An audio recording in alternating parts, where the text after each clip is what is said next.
आप सभी का हमारे प्रशस्त एकेडमी चैनल पर हार्दिक स्वागत है। इस प्रैक्टिस सेट में हम छायावाद, राष्ट्रीय सांस्कृतिक चेतना एवं भालावाद के प्रश्नों को हल कर रहे हैं। इसके पहले भाग में हम इसके पहले के प्रश्नों को हल कर चुके हैं। इसमें पूछ रहा है कि उर्वशी का काव्य रूप क्या है। तो उर्वशी एक महाकाव्य है। उर्वशी एक महाकाव्य है और यह कामाध्यात्म की समस्या पर लिखा गया है और रामधारी सिंह दिनकर की यह रचना है। रामधारी सिंह दिनकर की रचना है। 1961 में यह प्रकाशित हुई थी और इस रचना पर उन्हें ज्ञानपीठ पुरस्कार मिला था। और इसमें कुल अंक कितने हैं? तो 5 अंक हैं। मधुमय बसंत जीवन बनके, इस पंक्ति में बसंत किसका प्रतीक है? तो यह यौवन का प्रतीक है और यह कामायनी से लिया गया है। कामायनी से लिया गया है। कामायनी 1935, कहीं कहीं 36 दिया, 1935-36 में प्रकाशित है और इसमें कुल 15 सर्ग हैं। केचुआ छंद का प्रयोग किस कवि ने अपनी कविताओं में किया है?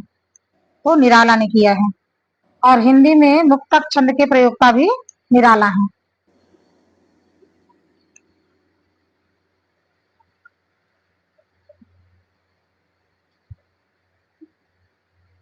आचार्य रामचंद्र शुक्ल के अनुसार बहु वस्तु स्पर्शनी प्रतिभा निराला जी में है। यह कथन इंपॉर्टेंट है, याद किए रहिएगा।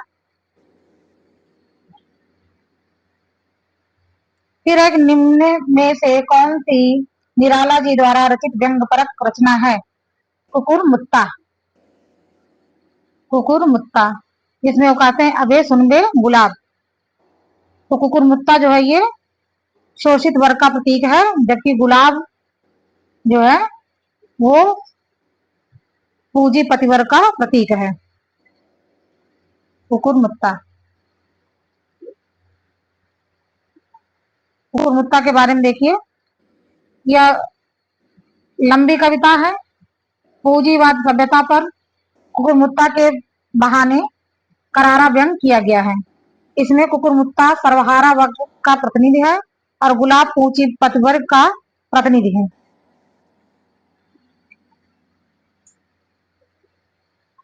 कविता करने की प्रेरणा मुझे सबसे पहले प्रकृति निरीक्षण से मिली, जिसका श्रेय मेरी जन्मभूमि पूर्वांचल प्रदेश को है। यह कथन किस कवि का है? तो पूर्वांचल का रहा है। पूर्वांचल में कौन पैदा हुआ था? सुमित्रानंदन पंत। और जयशंकर प्रसाद कहाँ पैदा हुए थे? वाराणसी में।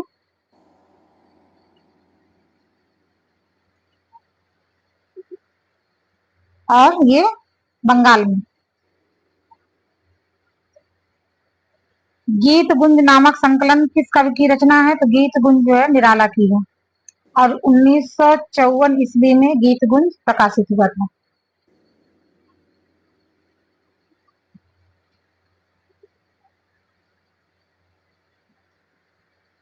पंत जी का महाकाव्य कौन सा है? पंत जी का महाकाव्य चिदंबरा, जिसके लिए इन्हें ज्ञानपीठ पुरस्कार मिला था।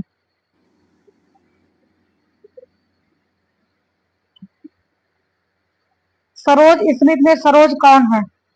सरोज स्मृत में सरोज जो है निराला की पुत्री है और यह 1935 में प्रकाशित हुई और हिंदी का प्रथम शोक गीत इसे माना जाता है। हिंदी का प्रथम शोक गीत इसे माना जाता है।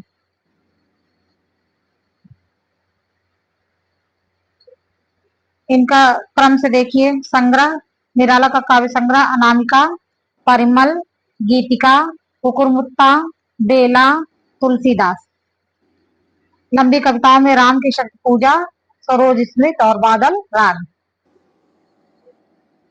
निराला जी का प्रथम काव्य संग्रह कौन सा है? अनामिका है।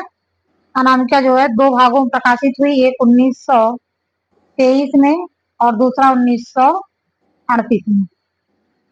राम की शक्ति पूजा और सरोज स्मृति 1938 मतलब द्वितीय अनामिका में प्रकाशित हुई या संकलित है।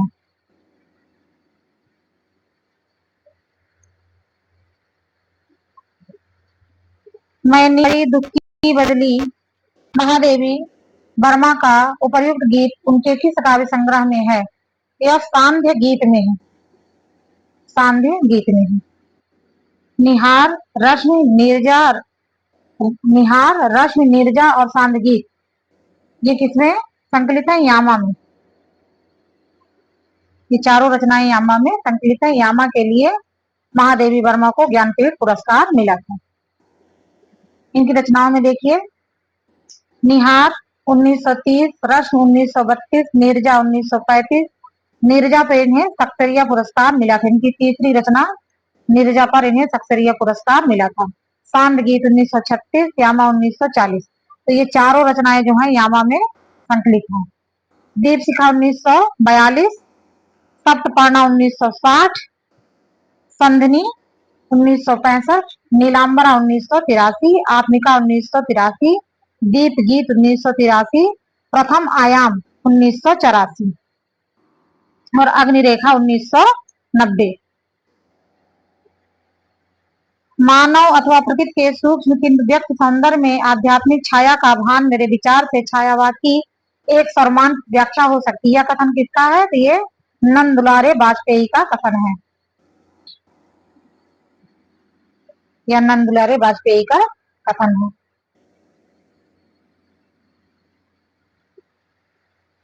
और डॉक्टर नगेंद्र क्या कहते हैं? डॉक्टर नगेंद्र कहते हैं छायावाद स्थूल के प्रति सूक्ष्म का विद्रोह है। और पंत कहते हैं पल्लव की भूमि पंत सुमित्रा नंदन पंत कृत पल्लव की भूमिका को छायावाद का घोषणा पत्र कहा गया है।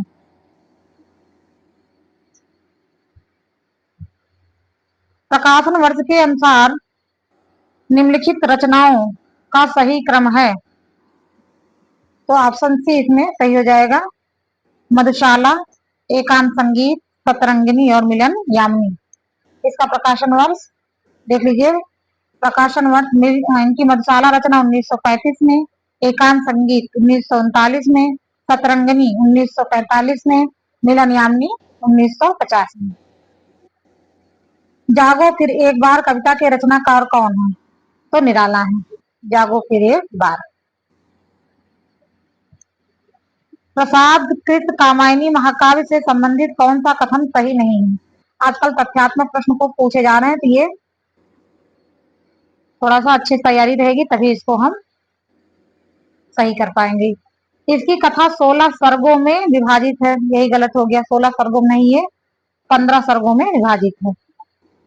इसमें 15 सर्ग हैं। दूसरा कथन क्या है कि सर्गों का नामकरण चिंता, श्रद्धा आदि मनोविकारों के नाम पर हुआ। तो यह सही है। इनके कर्म का संदेश और वैराग्य मत का खंडन है। ये भी सही है। सूक्ष्म मनोविचारों को मूर्त रूप देते हुए प्रसाद ने यथार्थ, सजीव और अद्वितीय चित्रण किया है। ये भी सही है। इनमें कौन सा कवि अपने रचनाकाल के अंतिम दौर में प्रगतिवाद के भौतिक दर्शन के साथ साथ अरविंद दर्शन से प्रभावित हुआ था? तो सुमित्रा नंदन पंत जो है वो अरविंद दर्शन से प्रभावित हुए थे। और जयशंकर प्रसाद जो है शैव दर्शन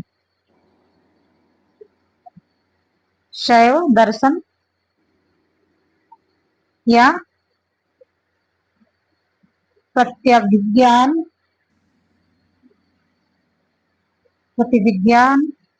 दर्शन।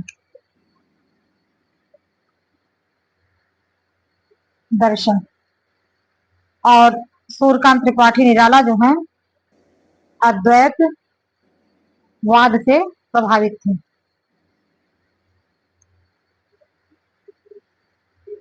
बालकृष्ण शर्मा नवीन काव्य इनमें से कौन है? ये जो है हम विश्वाई जन्म की। रेणुका जो है रामधारी सिंह दिनकर की रचना है। किम किरीटनी ये माखनलाल चतुर्वेदी और मिलन जो है राम नरेश त्रिपाठी की रचना है। इनमें छायावादी कवि नहीं है। तो शिवमंगल सिंह सुमन ये छायावादी कवि नहीं है, ये प्रगतिवादी हैं। छायावाद के बाद जो प्रगतिवाद आता है उसके कवि हैं शिवमंगल सिंह सुमन।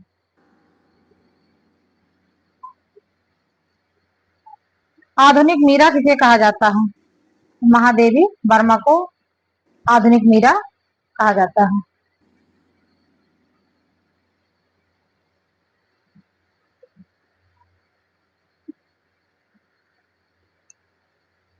प्रकृति का सुकुमार राजकुमार किसे कहा जाता है? तो प्रकृति का सुकुमार राजकुमार जो है कंद को कहा जाता है।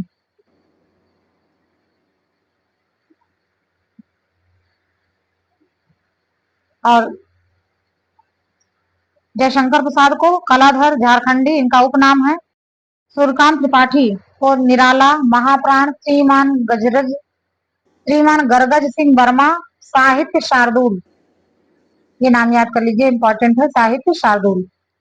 और सुमित्रा नंदन पंत को प्रकृति का सुकुमार, राजकुमार, कवि, अप्सरा, लोक का कवि, अप्सरा लोक का कवि, स्वर सिद्ध, गोसाई दत्त,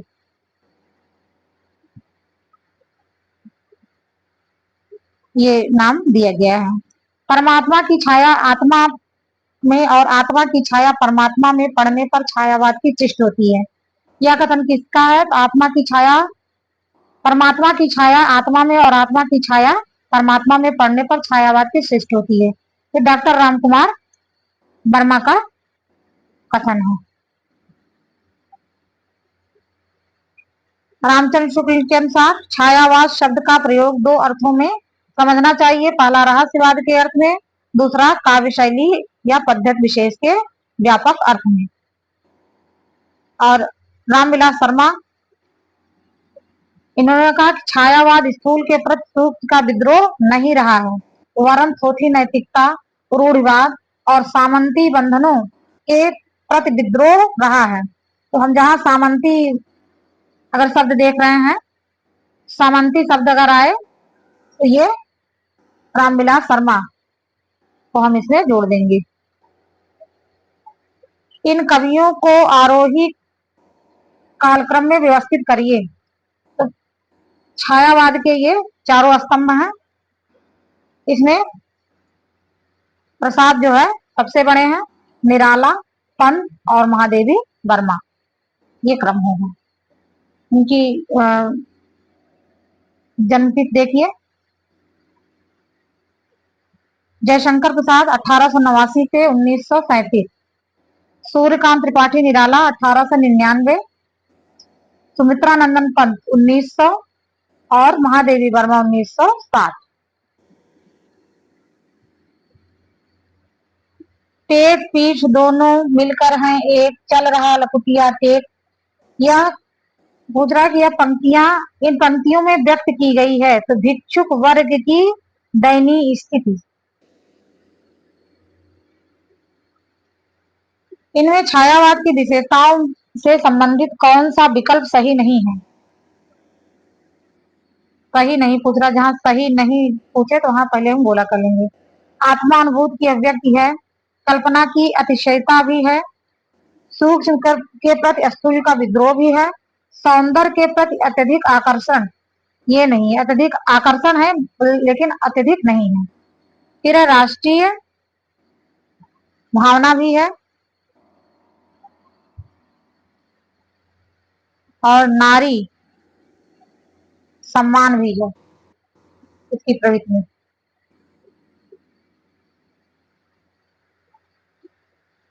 राष्ट्रीय जागरण की अभिव्यक्ति, प्रकृति चित्रण एवं रहस्यवाद, सूक्ष्म प्रति स्थूल का विद्रोह, ध्वन्यात्मकता, लाक्षणिकता तथा सौंदर्य में प्रतीक विधान, ये इंपॉर्टेंट है। रूढ़िवादी तथा सामंतवादी परंपरा का विरोध भी छायावाद में किया गया है। प्रकाशन वर्ष की दृष्टि से महादेवी के काव्य संग्रहों का सही क्रम है निहार, नीरजा, सांदगीत, दीपशिखा। दीपशिखा इनकी रचना कब आई? 1942 में। तो यहीं से हम, अगर हमको सन नहीं याद है और एक आध का हमको याद रहता तो हम उसे सही कर लेते। दीपशिखा सबसे लास्ट में है और निहार जो है इनकी पहली रचना है। निहार, नीरजा, सांदगी और दीपशिखा। कि निहार जो है 1935 में आई, नीरजा 1935 में, सांदगी 1936 में, दीपशिखा 1942 में। नीरजा पर इन्हें सक्सेरिया पुरस्कार मिला था। सक्सेरिया पुरस्कार मिला था।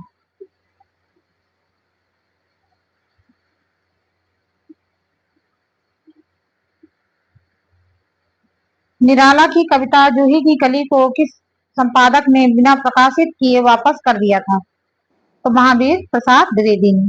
क्या 1916 में प्रकाशित हुई थी कि जूही की कली, और महादेवी वर्मा ने सरस्वती मित्र छापने से मना कर दिया था।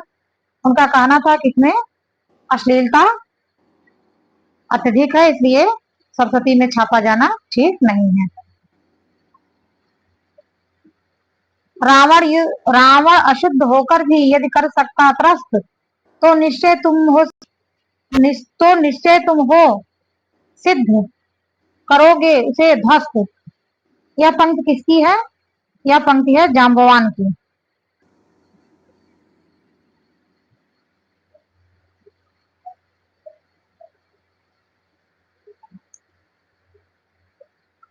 गिरजे का घंटा इनकी पहली कविता मानी जाती है। तो गिरजे का घंटा सुमित्रानंदन पंत की पहली रचना मानी जाती है। 1916 में यह रचना आई है।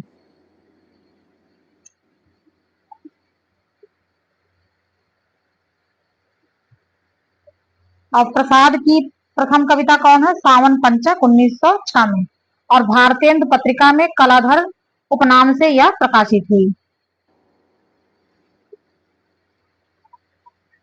और निराला की प्रथम कविता जूही की कली है जो 1916 में प्रकाशित हुई। हो गया व्यर्थ जीवन में रण में गया हार, यह पंक्ति किसका? बनबेला की यह पंक्ति है।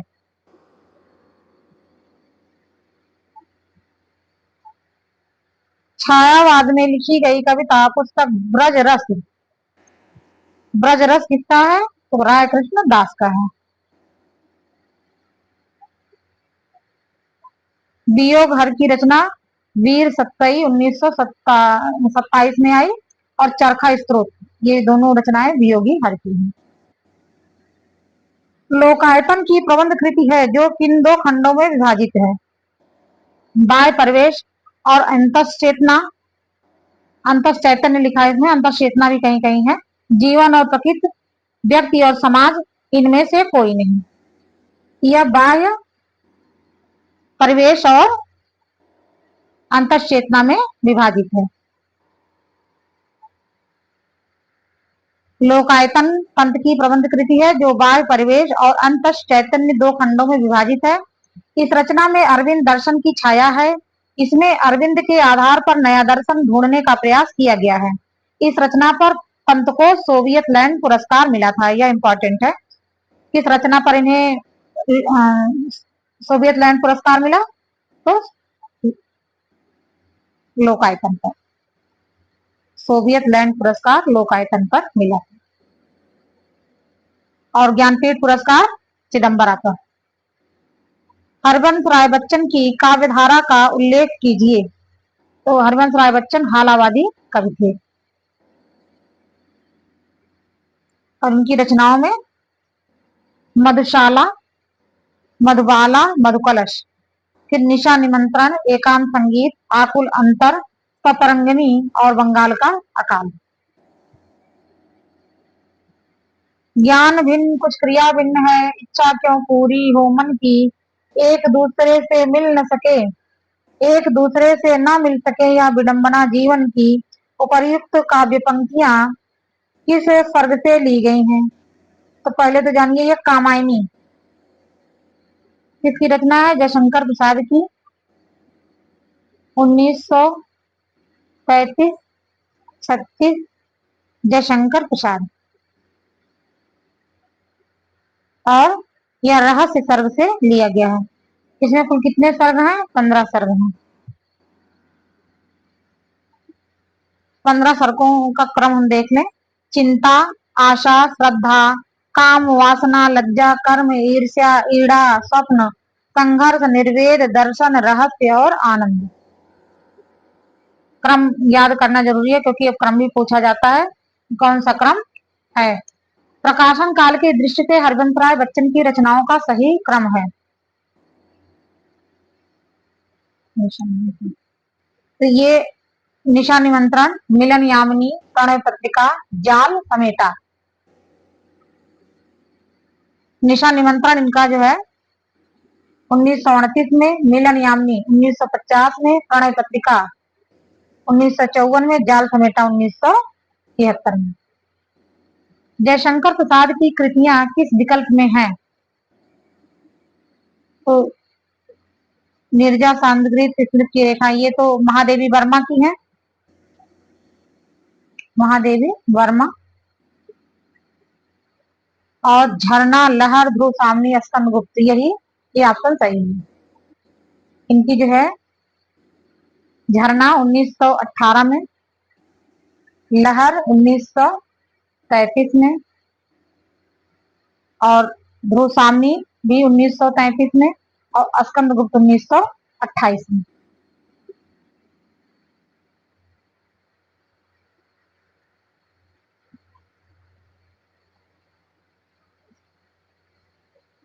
परिमल गीत का प्रबंध पद तुलसीदास, ये निराला की रचना है। पल्लव, गुंजन, युगवाणी, ग्राम्या, ये पंत की रचनाएं हैं। दुख की पिछली रजनी, बीच विकसता, सुख का नवल प्रभात, या किसकी पंक्तियां हैं? ये कामायनी की पंक्तियां हैं।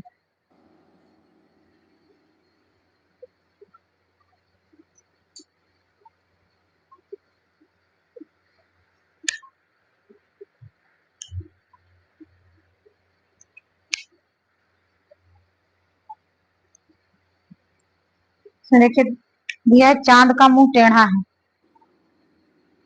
ये मुक्तिबोध की रचना है।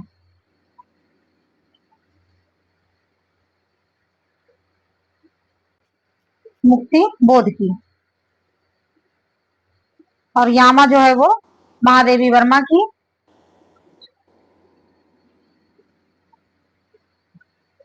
और साकेत मैथिली शरण गुप्त की रचना है।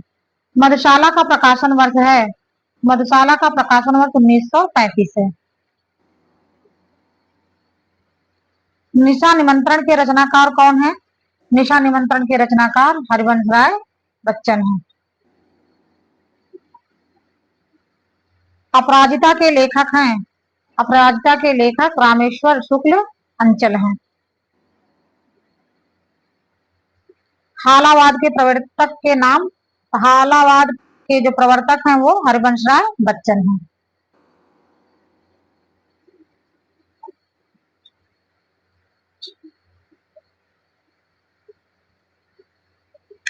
हालावाद को प्रेम और मस्ती का काव्य भी कहा जाता है। शत्रु मेरा बन गया छल रहित व्यवहार मेरा, उक्त पंक्ति किस कृति से ली गई है? तो मधुकलश से ली गई है। किसकी रचना है ये? हरिवंश राय बच्चन की कृति है, हरिवंश राय बच्चन की।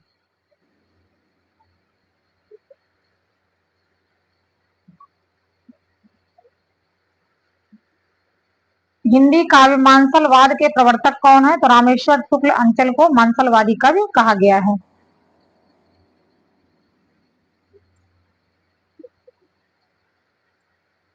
बालकृष्ण शर्मा नवीन का सर्वप्रथम प्रकाशित काव्य है कुमकुम। ये तीनों रचनाएं जो हैं बालकृष्ण शर्मा नवीन की हैं और इनकी ये प्रथम रचना है। कुमकुम का प्रकाशन वर्ष 1939 ईस्वी है। ये इनकी अन्य रचनाओं में उर्मिला, अपलक, रश्मिरेखा, पास। पुष्प की अभिलाषा नामक प्रसिद्ध कविता लिखी गई है माखनलाल चतुर्वेदी के द्वारा।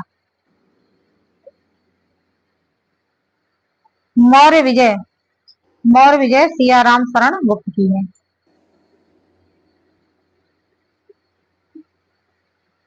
और इनकी अन्य रचनाओं में पाथेय, आर्द्रा और विषाद ये मुख्य रचनाएं हैं। बाकी आकांक्षा, नारी, गोंद, बापू अनाथ, गोपिका ये सभी सियाराम शरण गुप्त की रचनाएं हैं।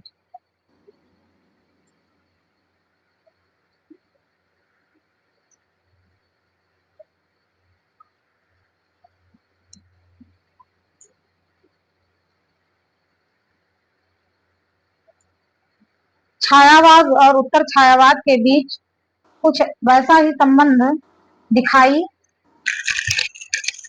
छायावाद और उत्तर छायावाद के बीच कुछ वैसा ही संबंध दिखता है जैसा मध्यकाल में भक्ति काव्य और रीत काव्य के बीच दिखता है। यह पंक्ति इसका है कि यह रामस्वरूप चतुर्वेदी का कथन है। छायावाद और उत्तर छायावाद के बीच कुछ वैसा ही संबंध दिखाई देता है जैसा मध्यकाल में भक्ति काव्य और रीत काव्य के बीच था। यह कथन रामस्वरूप चतुर्वेदी का है और इनकी पुस्तक जो है ये कौन सी है? हिंदी साहित्य एवं संबोधना का विकास। निम्नलिखित विकल्पों में से किनका संबंध माखनलाल चतुर्वेदी से है? पुष्प की अभिलाषा। इसमें देखिए ऑप्शन 4 कहाँ है? ऑप्शन 4 ये है, 4 यहाँ है, यहाँ है।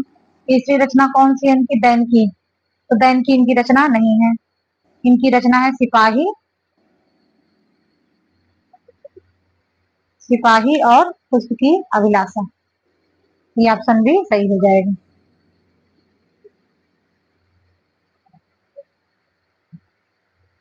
हिंसा नल से शांत नहीं होता हिंसा नल। उपर्युक्त ध्येय वाक्य का संबंध किस काव्य रचना से है? तो यह उन्मुक्त से लिया गया है। हिंसा नल से शांत नहीं होता हिंसा नल, तो ये रचना जो है सियाराम शरण गुप्त की है। इसमें कुरुक्षेत्र जो है ये कुरुक्षेत्र रामधारी सिंह दिनकर की रचना है। रामधारी सिंह दिनकर को ओज और पौरुष का कवि कहा जाता है। इसके अतिरिक्त रामधारी सिंह दिनकर को अधैर्य का कवि और डिप्टी राष्ट्र कवि भी कहा जाता है। जयद्रथ वध ये किसकी रचना है? मैथिली शरण गुप्त की। मैथिली शरण गुप्त को हरगीतिका छंद का बादशाह कहा जाता है। निम्नलिखित में कौन सा कवि उत्तर छायावाद से संबंध है? उत्तर छायावाद से बालकृष्ण शर्मा नवीन और रामेश्वर शुक्ल अंचल। राम नरेश त्रिपाठी जो है वो द्विवेदी युग के कवि हैं और भारत भूषण अग्रवाल ये प्रयोगवादी कवि हैं। और इस तरह से हम छायावाद, राष्ट्रीय सांस्कृतिक चेतना, भालावाद के प्रश्नों को हल किए। इसका शेष भाग जो है अगले खंड में प्रस्तुत किया जाएगा। धन्यवाद।